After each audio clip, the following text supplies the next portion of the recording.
Immigration, deportations, border security, and jobs all coming together today as Donald Trump polishes his policy plans. Hello, everyone, and welcome to America's election headquarters. I'm Eric Shawn. And I'm Patty Ann Brown. Trump is doubling down now, vowing to hold the line against illegal immigration as he, meanwhile, appeals for support from minority voters. My goal is to provide good jobs and even great jobs, good schools and safety to every Hispanic community, African-American community in the country. But really, what is it? It's to every community, every single community. We can't do that if we don't secure our border. We can't do it. Well, Kristen Fisher is live now in Washington. Several Trump surrogates are being asked about his immigration policy on the Sunday shows. Are we getting any clarity, Kristen? Well, Patty Ann, they are consistent in saying that Trump has been consistent, despite all the seemingly conflicting statements that Trump has made about his immigration policy over the course of the last week. You know, the biggest question mark has been what will Trump do about his pledge to create a deportation force? Well, here's how his campaign manager, Kellyanne Conway, handled that question on Fox News Sunday.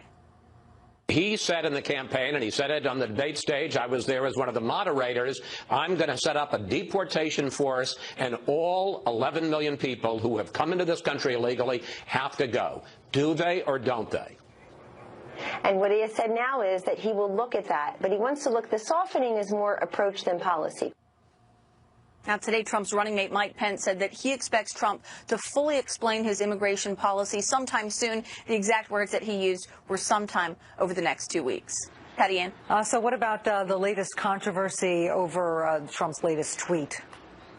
Yeah, well, you know, right after NBA star Dwayne Wade's cousin was murdered in Chicago on Friday, Trump posted this on Twitter. Quote, Dwayne Wade's cousin was just shot and killed walking her baby in Chicago.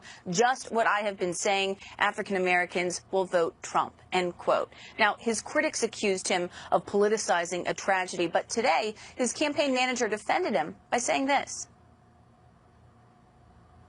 I was pleased that his next tweet expressed his condolences to the Wade family about the death of his cousin. But that horrifying example of a woman who had just signed up her children for school, pushing a baby stroller, that is a nonpartisan issue that should sicken us all.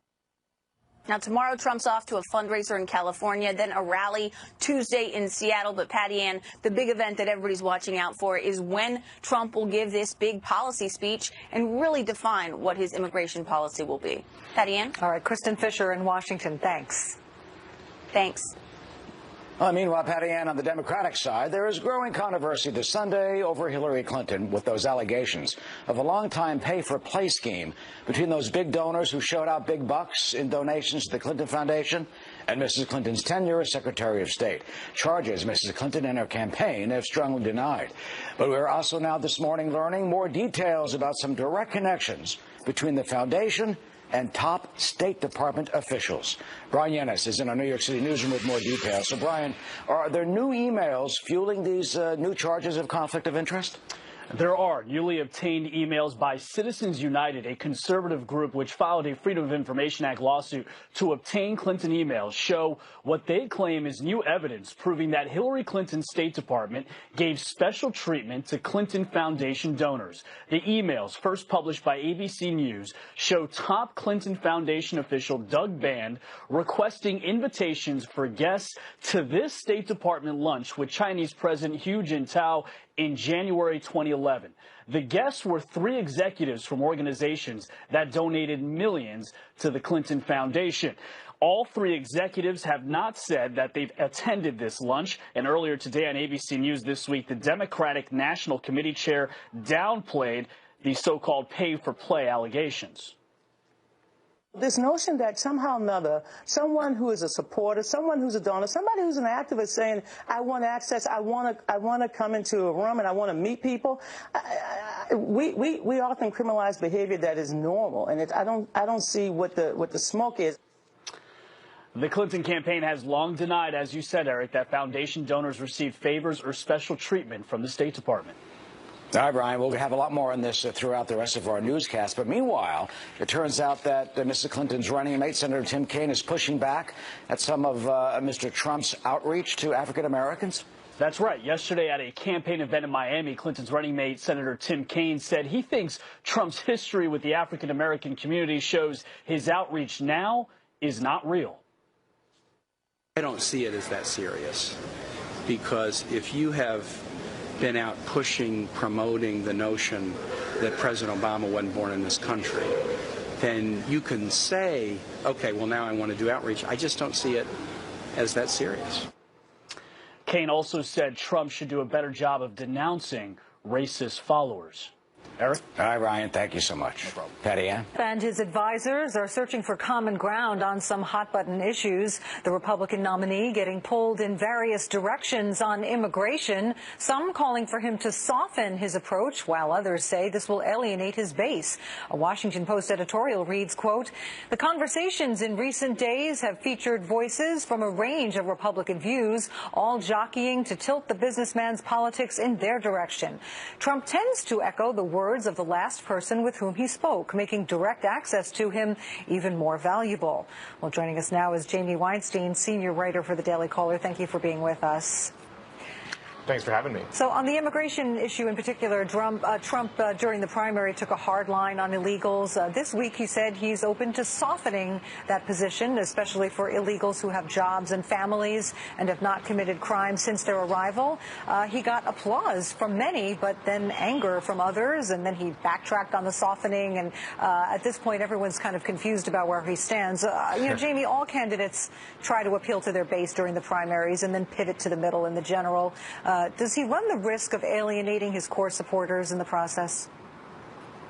Well, I think at this point, I'm not even sure Albert Einstein would have the brain power to decipher what Donald Trump's current position is on immigration. As you mentioned, he's gone back and forth. But what's interesting is I think if you look at the primaries and you look at the exit polls from the primary states, even among Republican primary voters, a majority or a plurality in most states said that they supported some pathway to legalization for illegal immigrants. So even within the Republican Party, there's only a narrow sliver of people who support something as draconian as deporting 11 million illegal immigrants. The problem is that some of those were Trump's the fiercest supporters, as you saw when he switched earlier this week. Ann Coulter, who is one of those people who would support deporting 11 million illegal immigrants, went wild on Twitter on Donald Trump. So his core base, his most fierce supporters, obviously want that position to be as hard as possible. But I think he has a chance to win many more voters by softening that position than he does by sticking with it. And he might not lose that many of that base after all. I mean, you mentioned Ann Coulter. Like you said, she's very troubled by Trump's softening on documents. And yet, at the end of the week, she said, oh, I'm still going to vote for him. She says, I'll criticize him, but I still worship him with blind loyalty. So if that's the case, is it really that big a risk for Trump to move toward the middle? He's not going to lose the Ann Coulters, apparently, and he might gain a lot of moderates, as you say. Well, I think she compared her loyalty to Donald Trump like that of a North Korean's loyalty to Kim Jong-un. Yes. So, it's almost like Donald Trump's theory of the Fifth Avenue theory of politics, where he said he could, at one point in the primary, go on a shooting spree on Fifth Avenue and his supporters wouldn't leave him. I think that's probably right. There would be only a very few people that might deviate from him or leave him or stay home. Certainly not going to vote for Hillary Clinton or any of the other candidates. So I don't think he has that much to lose by deviating from that very hardline position of deporting 11 million illegal immigrants, which, to be honest, even if he stuck with that position, it's hard to imagine he would actually push it if he was elected president. It's just instinctually not Donald Trump through the years. He has never pushed for something on immigration as draconian as that until very late in his life during the primaries. Yeah. Fox's Howie Kurtz noted that when you like a candidate and they change their position, you call it evolving. But if you dislike a candidate, it's a flip-flop. What do you say? I mean, is it a good thing that Trump is listening to many different opinions and openly deliberating and maybe changing his mind on things?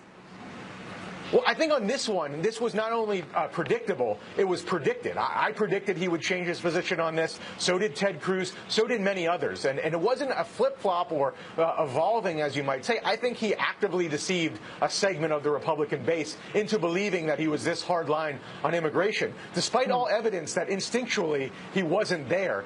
So I think in the back of his mind, he always intended to evolve. But now that he's trying to evolve, he's getting some pushback within the inner circle of his campaign from people like Jeff Sessions and perhaps Steve Bannon, his new campaign CEO, who are very hard line on immigration. So I think he was always more on this soft position, and this is just kind of getting to where he always was after kind of moving in the primary to kind of get a certain aspect of the Republican Party on his side. Interesting. All right, Jamie Weinstein, Daily Caller, thank you. Eric?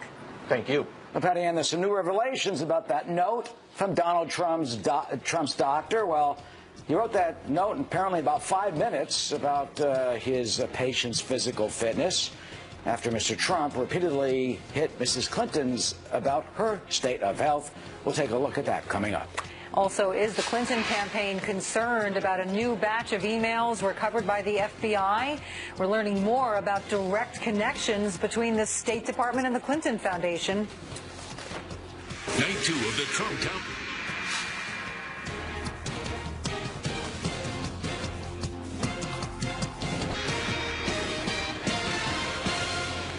Well, Hillary Clinton has been very clear, flatly rejecting the possibility that more emails could surface between the Clinton Foundation and State Department officials that could potentially damage her campaign. But Julian Assange, the co-founder of WikiLeaks, which exposed those DNC emails, well, he was here on Fox News this past week, and he warned new documents he says are on the way. New emails that he claims are game-changing in the campaign. While we're working around the clock, we have received quite a lot of material. Are we going to see it before the November 8th election? Yes, absolutely. People involved in that election have the right to understand who it is they're electing. Well, what could that mean? David Goodfriend is a former deputy staff secretary to President Bill Clinton and a Hillary Clinton surrogate. David, I mean, it's been drip, drip, drip. Are you worried about what could come next? I'm not, and I think the reason is because past is prologue here. We've seen releases of tranches of emails in the past. We've seen stories like from the Associated Press making great claims of connection between the State Department and the Foundation that later turn out to be rather barren in having any substance. I think we'll see more of a pattern of emails being released for sure, and I think we'll hear a lot of accusations for sure. But the real question is whether this will impact the outcome of the election. Well, no, some would say, let me interrupt you, some would say the real impact of this is Mrs. Clinton's character and what she claimed and what the campaign claimed and what the foundation claimed. That isn't true.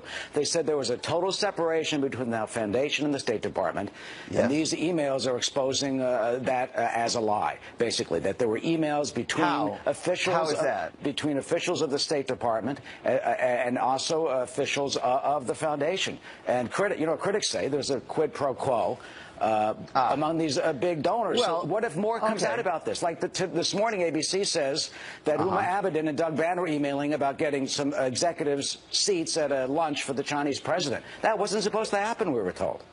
All right. So I know Huma and I know Doug. In fact, Doug and I worked together in the Clinton White House. And as I understand the situation you just described, they were discussing who was going to attend, I think it was a lunch.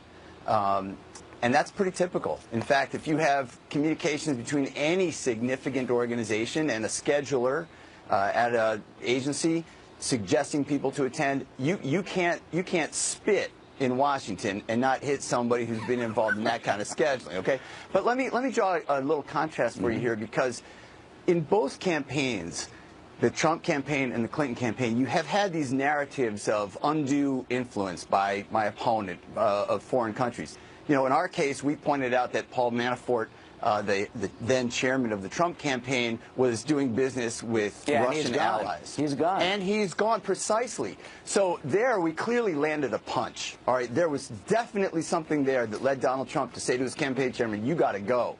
And by contrast, every time we start to dig underneath the latest Hillary Clinton email tranche, it seems like there's just not that much there. And therefore, I'm left to believe that when you ask, is there going to be a result or an impact from any further emails being dropped, again, past is prologue here. Well, I don't the think past so. isn't prologue because we're in the middle of a presidential race. I mean, the New York Times says the foundation lobbied to change an HIV program, lobbied the State Department in Rwanda. That should have happened. Rajiv Fernando gave $100,000. Commodities broke in Chicago, gets put on a nuclear committee about the nuclear security. What does he know about that? Wall Street Journal, Ukrainian businessman gave $8 million, has a dinner in Washington at Mrs. Clinton's house while she's Secretary of State. He got the uranium deal. I mean, on and on and on. And so it's beginning to look that, and you say it's all innocent. The foundation says it's all innocent. The State Department says, well, we can't comment on some of this stuff. I mean, can you understand what people would think? Wait a minute. I mean, does average Joe get to go and meet Mrs. Clinton, but you got to pony up $25 million or $100,000 in order to get on the ticket? So what you're alleging there is that in order to get the meeting, you had to give the money. And that's what everybody keeps saying, and yet there's no proof, there's no substantiation of it. Look, if I'm in a hole, I should stop digging, or else I'm just going to get deeper in the hole. And yet the Trump campaign, the Republican Party, seems intent on hammering away on these emails as if it's going to change the fact that they're losing. Are they the wrong? Trump campaign is the Trump campaign. Well, wait a minute. Let me just stop here. It doesn't matter if they're losing. Yeah. Are they wrong? Of course they're wrong. That's why they're losing. That's why it doesn't work, guys. If it ain't working, try something else. I'd love to debate my opponents from the Trump campaign on something that matters.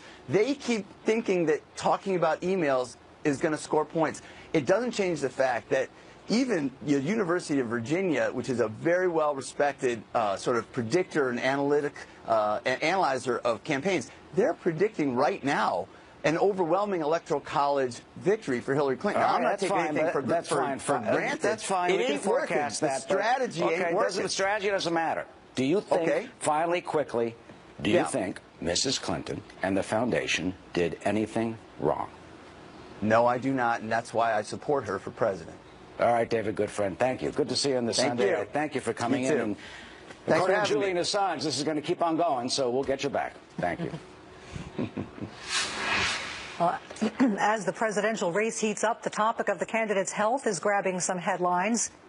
Donald Trump and his supporters have criticized Hillary Clinton, saying she doesn't have the physical or mental capacity to serve as president. But this, as we're learning, there are new questions about Trump's own clean bill of health. Garrett Tenney is live now from our D.C. bureau with more on this. Hi, Garrett. Hey, Patty Ann. The health of both candidates is an especially notable issue this election because of their age. If Donald Trump is elected, he would become the oldest president ever elected. And if Clinton wins, she would become the second oldest in history, just behind Ronald Reagan. Despite that, though, neither candidate has been as forthcoming with their medical histories as previous nominees. And Donald Trump has made it a point to go after Hillary Clinton's health throughout the campaign, openly questioning her mental and physical stamina. Clinton's campaign has repeatedly responded with statements similar to this one, saying in part, Hillary Clinton has released a detailed medical record showing her to be in excellent health, plus her personal tax returns since 1977, while Trump has failed to provide the public with the most basic financial information disclosed by every major candidate in the last 40 years. It's time for him to stop using shameful distractions to hide his own record. Trump's attacks on Clinton's health have also raised questions about his own disclosures, though, particularly the 4-paragraph letter his personal doctor released back in December, which had very few actual details, but did laud Trump's physical strength and stamina and declared he would be the healthiest individual ever elected president. On Friday, Dr. Harold Bornstein told NBC News he threw that letter together in 5 minutes while a limo was waiting outside to pick it up. Words didn't come out exactly the way they were meant. And now former candidate and current Trump advisor Dr. Ben Carson is joining those who are calling on both candidates to release a more detailed medical history. Don't count on that happening, though. The Trump campaign has said they would be happy to do so as soon as the Clinton campaign does. The Clinton campaign, though, says that they have no plans to do that. Patty Ann. All right, Garrett Tenney in D.C. Thanks. So that's what we've heard so far. Kick them out. No, legalize them. No, make them leave and then make them come back and pay back taxes. We know we've had mixed signals from Donald Trump on the issue of immigration. We expect him to lay out his final plan during a big speech on immigration in Arizona in this coming week. What will he say? We'll take a look coming up. This past week indicating he could soften his mass deportation plan. During the primary, he talked of booting the estimated 11 million undocumented immigrants in the U.S. And now it sounds like he's getting back to that original message. Here he is yesterday in Iowa. On day one, I'm going to begin swiftly removing criminal illegal immigrants from this country, including removing the hundreds and thousands of criminal illegal immigrants that have been released into the United States and United States communities under the incompetent Obama-Clinton administration. So let's talk about Donald Trump's immigration policy with A.J. Delgado, a conservative columnist, an attorney, and a Trump campaign surrogate. Thank you for joining us. Thanks for having me. So Mr. Trump had promised a deportation force to kick out all illegals. He's not talking about that anymore. On Tuesday, he said, we're not looking to hurt people. He says the focus will be on illegals who have committed crimes during their time here. Your reaction?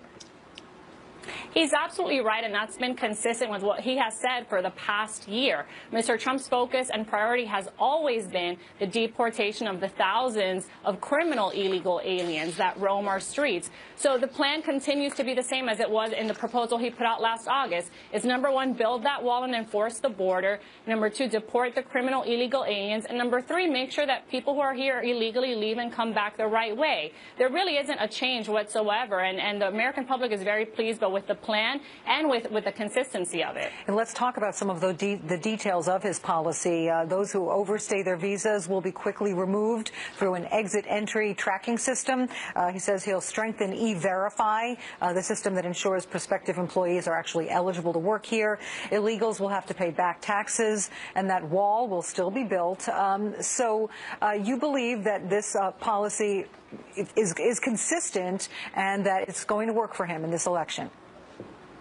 It absolutely will, especially when contrasted with Hillary Clinton's policy. I'm surprised by the little amount of scrutiny that her immigration plan, or lack thereof, is receiving. This is someone who has admitted that her policy towards illegal immigrants will actually be far more lenient than Obama's. She has said that the only folks that she will focus on deporting are those who have violent records or are terrorists. What does that even mean? There are tens of thousands of criminal illegal aliens who would technically not qualify as having a violent crime record, but for instance have committed fraud. Those would not be deported under Hillary Clinton's plan. That's alarming. So I think the real story here is to focus on the lack of a plan she has and a few details, just how bad they are for American safety.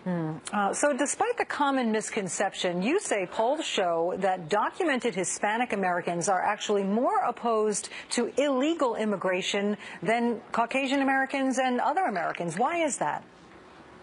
Well, there's proof of it. If you check a recent story, a perfect example, Esquire magazine headed down to the border to speak to Hispanics and Anglos who live on the border. And they found that those that were most adamantly opposed to illegal immigration and most in favor of the wall were the Latino Americans who live on the border. And the reason is simple. It's because it's the Latino Americans who are most disproportionately impacted by illegal immigrants who come in and take our jobs, bring down our wages, compete with us for those jobs. Obviously, illegal immigrants tend to move to communities where there already is a heavy Hispanic focus for obvious reasons. And so we suffer that detriment far more even than the Anglo population does. All Latino Americans want is a fair shot at jobs and a strong economy, and that's what Mr. Trump is offering. Yeah, you wrote recently that you're constantly asked, how can you, as a proud Latina, support Trump?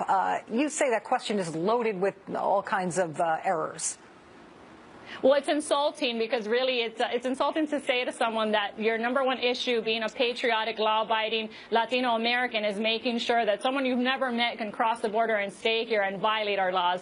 That's absolutely not what we support. What we support is safety, national security, education, and number one, jobs and the economy. And Mr. Trump's position on trade deals, on bringing back the manufacturing jobs we've lost, on preventing outsourcing of jobs, that is heaven to our ears. So we're very much in favor of him, and the polls are showing that. He's doing quite well with Hispanics. Last poll I saw, LA Times was at 36% with Latino American voters. All right, AJ Delgado, thank you so much.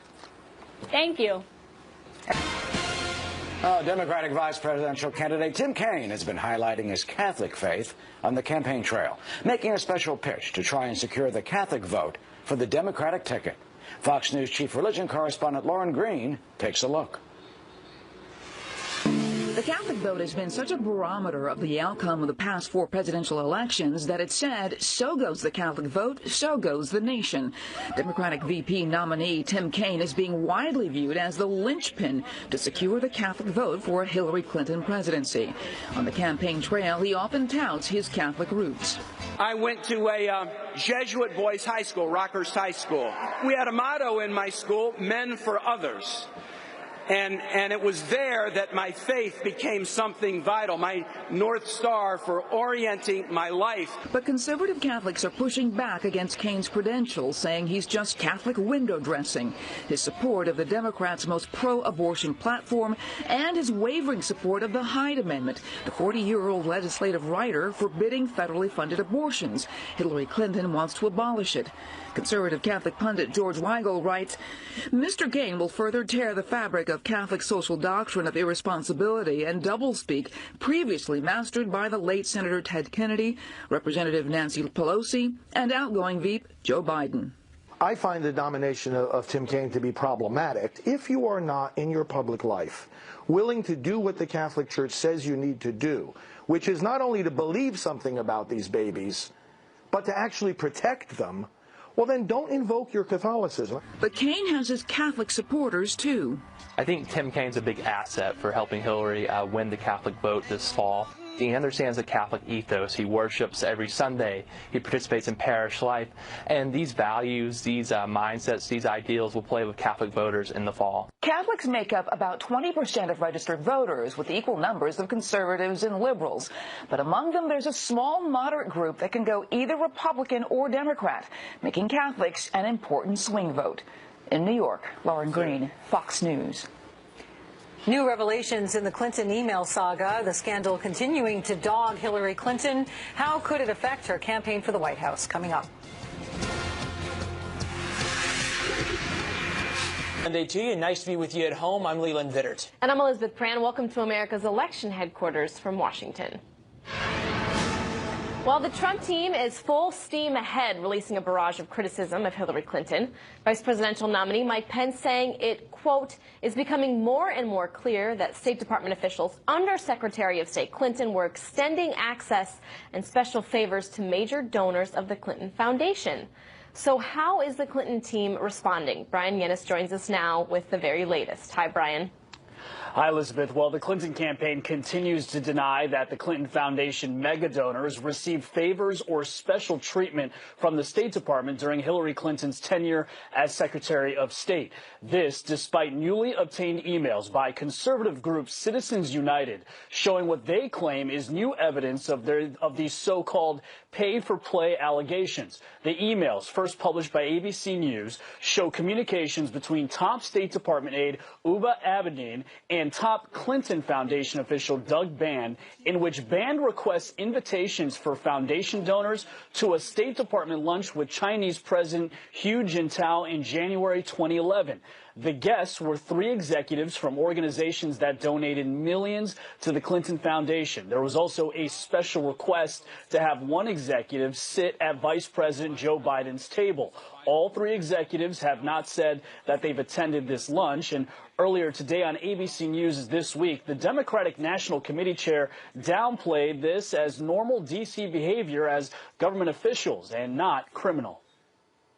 This notion that somehow or another, someone who is a supporter, someone who's a donor, somebody who's an activist saying, I want access, I want to come into a room and I want to meet people, we often criminalize behavior that is normal, and I don't see what the smoke is.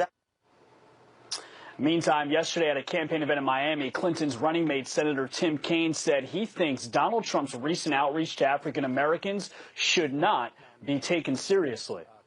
I don't see it as that serious, because if you have been out pushing, promoting the notion that President Obama wasn't born in this country, then you can say, okay, well, now I want to do outreach. I just don't see it as that serious. Hillary Clinton has no public events until Wednesday in Cincinnati, Ohio. Elizabeth? All right, the gloves are off. Brian Yannis reporting live. Thank you so much. The conservative watchdog group Judicial Watch plays a key role in the Hillary Clinton email scandal. They have doggedly filed Freedom of Information lawsuits to uncover evidence. This includes thousands of newly found emails from her personal email server that point to new questions about possible Clinton Foundation pay-for-play access. Here to expand a little bit on that, Judicial Watch President Tom Fenton. Tom, appreciate you being here. 71 days to the election. Have we yet found the smoking gun that this is more than paying for meetings or paying and suddenly people get invitations to lunches, but actually where there's some quid that we then have the pro quo? Well, for sure. When you have the foundation executive Doug Bann communicating and just repeatedly with the State Department asking for special favors and access for Clinton Foundation supporters, it's absolute proof of violations of not only the ethics agreements that Mrs. Clinton signed on to, but arguably the ethics agreements that her officials at the State Department were supposed to be abiding by as well. Oh, ethics agreements in the federal government, there's referees for that. They're called the FBI. If there is so much evidence here, why hasn't the FBI, why hasn't the DOJ launched, for lack of a better term, a RICO investigation into the Clinton Foundation, public corruptness? Well, it's an open question as to whether there is or whether What's your answer? I don't know. There may be an investigation going on. There have been reports that there are investigations going on from individual offices. But certainly this is going to lead to increased pressure to either appoint a special counsel or to initiate an FBI investigation again. But I can tell you guys that there are going to be emails coming out through April 2017 in our case from Yuma Abedin, who was the key player in this foundation scandal because she was doing the Clinton family business, which was the foundation business, at the State Department via her separate email system. You just said a key point, April 2017, which is a few months after the election. We've got 71 days till the election. From what you can see on the horizon, forget WikiLeaks and things, sort of unknown unknowns. Is there anything that's going to come out that's going to materially change the conversation here from access to, wow, this was real bribery going on? Well, obviously we can't predict what's going to be in the new emails, but we are going to be getting Abedin emails about once a month through the election. We're going to be getting Benghazi emails, it looks like, out of these new Clinton emails that have been uncovered. Remember, the FBI gave to the State Department 14,900 Clinton emails that she had deleted or otherwise hadn't turned over to the State Department. Those will begin to be released next month. So it's who knows what's in them, but we've been told at least there's some Benghazi material, and we know that Abedin has other material that we still haven't had yet that is going to be coming to us over the next month or two. Judicial Watch has been dogged in how it has pursued this, not only in terms of the amount of money you guys have spent, but also in terms of the amount of time and the manpower pouring through each and every one of these emails that are released. And it takes time to do just that. Are you disappointed that what you've uncovered hasn't gotten more traction, if you will, in the mainstream media, that it's not a front-page story in the New York Times, that New York Times reporters aren't helping you go through all these emails? Well, the mainstream media, believe it or not, is very interested in this. I think Hillary Clinton may beg to differ that there isn't enough attention being paid to this. So you're okay with the amount of sort of intense spotlight that's on this? Well, the most recent revelations led to front-page stories in the New York Times and the Washington Post, two areas not necessarily friendly to our outlook. Editorials across the country are criticizing the Clinton Foundation, and the Clintons themselves at least are pretending to change the policies of the Clinton Foundation where they're not going to be accepting foreign contributions and such. And that's all in response to our revelations. In response to your revelations, incredible work in that respect, but at some level, if the Clintons are now saying we're going to change the way we do business to avoid the mere appearance of impropriety, doesn't that infer that there is an appearance of impropriety in the past? Yeah, why didn't she stop accepting foreign contributions through the foundation or personally through Clinton's speaking fees while she was Secretary of State? Right now, some of these sketchy characters... We were promised a Chinese wall, right? Don't you remember that? Well, the Chinese were giving money to the Clintons while they were at while she was at Secretary of State, too. And right now, the State Department or the Clinton Foundation is open for business in terms of foreign contributions. from whoever. 71 more days till the election, and if you're keeping count at home, obviously we'd all like to be able to ask Hillary Clinton about all this stuff. 267 days since she's had a press conference. Well, we'll be giving her questions. Oh, yeah, no, you're right. She actually has to answer those under oath. questions. Under oath about her Clinton email system. All right, well, we'll wait for the answers, too. Thanks, Tom. Good to see you. Thank you. Liz? All right, great interview. So let's go to the other side of the aisle. Donald Trump taking the day off the trail before he heads out west for fundraisers and rallies this week. In Iowa yesterday, Trump working the crowds to regain control of his immigration message. But the controversy over his Dwayne Wade tweet did overshadow that. Kristen Fisher has more on the GOP nominee. Hi, Kristen. Hey, Liz, race and African-American voters had already really been front and center on the campaign trail after Trump essentially told them, what do you have to lose by voting for Trump? So Trump was already aggressively courting African-American voters when he posted this on Twitter. Quote, Dwayne Wade's cousin was just shot and killed walking her baby in Chicago. Just what I have been saying. African-Americans will vote Trump. Well, his critics are accusing him of politicizing a tragedy, but this morning his campaign manager, Kellyanne Conway, defended him on Fox News Sunday. I was pleased that his next tweet expressed his condolences to the Wade family about the death of his cousin. But that horrifying example of a woman who had just signed up her children for school, pushing a baby stroller, that is a nonpartisan issue that should sicken us all. Now, the other issue that every Trump surrogate was asked about today on the Sunday shows was immigration.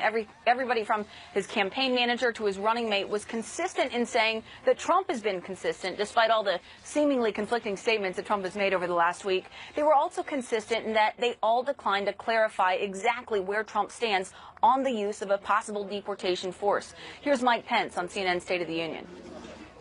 There will be no path to legalization, no path to citizenship. People that want to gain legal status, you heard Donald Trump say again and again, will have to leave the country. Right, but what about the millions in this country right now? Well, what happens to them? I think Donald Trump will articulate what we do with the people who are here. As for when that will be, Pence said today that Trump will detail his immigration policy, including his stance on a deportation force, sometime over the next 2 weeks. Liz? All right, Kristen Fisher reporting live. Thank you so much. Thank you. Well, Trump promising a big immigration speech sometime in the next 2 weeks. Did he lay the right foundation when he was in Iowa, where he talked about it just yesterday? Let's bring in Israel Ortega, senior writer at Opportunity Lives. Thank you so much for joining us, Israel. I appreciate it. First and foremost, I've seen some of your writing, and are folks at home more receptive when his rhetoric is just a little bit softer? Yeah, absolutely. And I think if you look at public opinion polls, it was about 76% of the American people, this includes both Republicans and Democrats, sort of reject the idea that immigrants are taking away jobs from Americans. So I think that Donald Trump is in better footing politically when he has a message that affirms immigration, but he's also hitting on the rule of law, which is also important. So perhaps a stance that we saw last week, but then we heard him yesterday in Iowa walk that back a little bit. I want you to listen to him in Iowa and then get your reaction. Sure. My goal is to provide good jobs and even great jobs, good schools and safety to every Hispanic community, African American community in the country. We can't do that if we don't secure our border. We can't do it. On day one, I'm going to begin swiftly removing criminal, illegal immigrants from this country. The first thing I'm going to do, the first piece of paper that I'm going to sign is we're going to get rid of these people day one, before the wall, before anything. We're going to get rid of these people day one. A little bit harsher than what we heard. Yes, a little bit. I think it's all conflating just way too many issues in one. I think the first point was spot on. I mean, during this Great Recession, no one has fared worse than minority voters. So the status quo isn't working. Absolutely, and I think that Donald Trump is spot on to hit on that, because you're seeing more Hispanics out of work. You're seeing Hispanics have not gotten a pay raise since President Barack Obama has been in office. So that's something that I think Republicans and Donald Trump can hit on. But then the whole idea of sort of conflating illegal immigration immigration, again, going back to the jobs issue, take it step by step, especially if you're going to win over Hispanic voters, but more importantly, it's winning over those college-educated suburban voters where he has to perform well if he has any chance of winning. But what I heard you say is that they want to hear job opportunities. Yes, absolutely. And that goes for not only the minority voters, but also you were saying, other demographics as well. Absolutely, cuts across demographic lines. And when you poll Hispanics, it's not immigration, it's jobs and the economy is the #1 issue. So I think if Donald Trump zeroes in on that, he's good, and that's gonna resonate. But we can talk about messaging all day long. What does he need to be doing? Does he need to be going into these communities, reaching out to these communities, showing up, and not just speaking at rallies in Iowa, where there's 6 electoral votes, and mostly we're talking about a white voter? Absolutely, and he's beginning to do that. I've actually been talking to folks who have been in the room with Donald Trump. This is the Hispanic Advisory Group that he met with, in fact, last week in New York, and they said that from what they hear from Donald Trump, it seems like he's sincere. He wants to take on the issue of jobs and the economy. So I think if he continues doing that, and he's got to ramp up, though.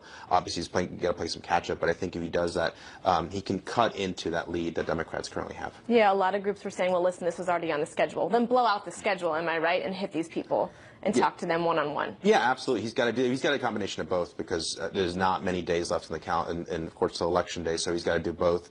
But I think a lot of it is just really, and again, it's being sincere, it's being authentic, and being genuine. You can be firm on immigration because we are a country of laws, but you also have to recognize that we're a country of immigrants, and that's important for Hispanics to hear first before they hear the pitch on jobs and the economy. All right, I can't let you go without talking to you about the news of the day. You talked about him communicating. We see him communicating quite a bit, if not exclusively sometimes, just on Twitter. We saw the tweet yesterday where he spoke out about Dwayne Wade's cousin. What could he have done differently there? And did you want to see the condolences first and foremost and then say, well, listen, I'll have policies that would prevent something like this? Precisely. I think that's the key thing. It's leading with the compassion first. We saw this. It was similar to what we saw in Orlando, for example, where again he started sort of getting into the politics of it first before having a conversation, because we can have a conversation about gun control, but also about things that are happening in the inner city, poverty and hunger and homelessness, and those are issues that are important too. And it's good for Donald Trump and Republicans to bring up. Yeah, it's all about the delivery. It's not always easy on 140 characters. That's right. Israel Ortega, thank you so much for joining us. Absolutely. I appreciate it. Thank you. While Trump and Clinton hurl insults at each other, the Libertarian ticket is inching up in the polls, eyeing the debate stage. Coming up, we're going to interview half of that ticket, Vice Presidential nominee Bill Weld. He's going to join us live. And of course, stay tuned right after this show for Fox News Sunday. Chris Wallace has the exclusive with his running mate, Gary Johnson. That's at 2 p.m. Eastern, and if you miss it, you can watch it again at 6 p.m. Well, both major presidential candidates have struggled to stay favorable to the voters on the campaign trail. And it's got some voters looking for an alternative. Former New Mexico Governor Gary Johnson is at the top of the Libertarian ticket. He says he's hopeful that he's going to make that debate stage in September. Well, the object is to win outright. And it's not impossible that if we go into the presidential debates with the polarization of Clinton and Trump, that we might actually run the table on all this. Former Massachusetts Governor Bill Weld is the Libertarian vice presidential nominee, and he joins me now live. Thank you so much for joining us, Governor. Elizabeth, great pleasure. Thank you. It's a beautiful day in Boston. And it's a beautiful day to talk about that debate that's coming up. How do you plan to get on that stage? And then I, of course, talk about Mr. Johnson getting on that stage. You know, I think the commission will put us in the debates. It's the right thing to do. A poll a couple of days ago, Quinnipiac said 62% of all the people in the United States think we should be in the debate for obvious reasons. There's a lot of unrest with both the major candidates. And it's not like we're chopped liver. We're a pair of two-term Republican governors in blue states who were reelected by wide margins as a result of our performance, and we reached across the aisle to balance the budget, cut spending, cut taxes. That's what's required in Washington, and we're not saying trust us or we promise. We're saying we've already done it. And that's really the bedrock argument for including us in those debates. Okay, but that magic number is 15%, and in order to get to that 15%, you really have to get your message out to voters. There's a number of different demographics. Go ahead. I was just going to say absolutely. I mean, we've been crisscrossing the country. We had a 4-day swing out west last week. We just finished the 4-day swing rallies in New England this week in Maine, New Hampshire, Vermont, ending in Boston yesterday. Very good reception, very good feel on the ground. When you many, hold many, those many rallies, young people. That's what I was going to ask you. Who are you looking to court the most? Who are you putting all your effort in? Is it that young group of millennials who were so enthusiastic for, let's say, Bernie Sanders? Well, Governor Johnson does poll number 1 among voters 18 to 24 and number 2 among voters 18 to 34. So that's obviously they like the freedom and liberty part of our platform. But really anyone who feels a responsibility to think for themselves this year as opposed to be, frankly, brainwashed by Washington into thinking that they have to cast a ballot that has an R or a D next to it. I mean, that's yesterday's news, I think. You know, almost half the voters in the United States now are independent, register as unenrolled as opposed to an R or a D. You're disfranchising half the voters in the United States if you're the commission and you say, oh, no, we have to have exclusively an R and a D. Okay, you know, so they're a tax-exempt organization. They really shouldn't be able to do that. So what I'm hearing is that this is the year that you can capitalize. This is the year when we see a lot of voters really express some serious discontent for both options. And you're saying here we have a third party that presents you the best platform. That being said, a lot of your promises are dismantling huge entities of government. How are you going to do that? How can you promise the voters that you're going to be able to do that? Well, it's not a promise. We've done it. I mean, I came into You've done it office at the in state level. The federal level, though, there's checks and balances. There's other people that have to approve that. There's Congress. Well, the same thing is true at the state level. There's the legislature. The missing ingredient often is political will, and Gary and I have the political will. Both of us had governor as our first elected office, so we didn't know that there were sacred cows in the budget. We didn't even know that they were cows, much less that they were sacred. So we were, I furloughed 8,000 state workers out of 72,000. My first day in office, I never got a postcard about where are those essential workers. You know, we dismantled or we eliminated entire cabinet agencies. That's what we need to do in Washington, in whole or in part, while preserving essential functions. But Gary and I have the will to do it. Both the major party candidates have said, oh, no, no, no, no, no. We're not going to touch entitlements. We think that's just fine. The Democrats in particular, the national debt is going to be $20 trillion when President Obama leaves office, half of that his. And if the Democrats are elected, they've shown that they think, everything is going to be free. Well, one of my slogans is there's no such thing as government money. There's only taxpayers' money, and that's how we would be guided. Okay, one of the biggest concerns and one of the biggest topics of conversation is jobs. Why do you trust the private sector over bigger government? Well, look what happened when I cut spending and taxes in Massachusetts. When I came into office, we had the highest unemployment rate of the then 11 industrial states. At the end of my first term, we had the lowest unemployment rate.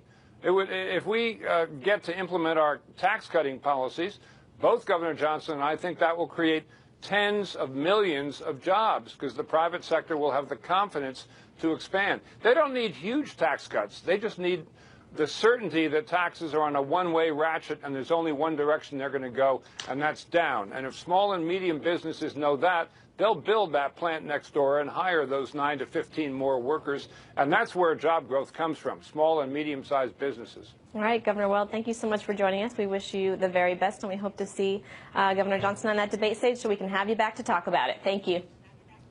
Me too. Me too. Thanks a lot. Thanks. Donald Trump's health and campaign under question today following new revelations about that doctor's letter he produced last December, which declared the 70-year-old's medical profile, and I'm quoting now, astonishingly excellent. Gary Tenney, here with more on that. Hi, Garrett. Yeah, Leah, it's funny. As we go through this election, we just continue to get time and time again these kind of these strange side stories in the election, and this is just another one. It is typical, though, in presidential campaigns that candidates will try and disclose as little information as possible, but just enough so that they can claim they're being transparent. And we've seen that plenty of times in this election, including with medical records. Back in December, Donald Trump released a widely criticized letter from his doctor, which shared few real details on the candidate's health, but memorably lauded his physical strength and stamina, while declaring he would be the healthiest individual ever elected president. Well, now Dr. Harold Bornstein tells NBC News he threw that letter together in 5 minutes while the campaign had a limo waiting outside to pick it up. He still stands by his diagnosis, but he says not everything came out the way he meant it to.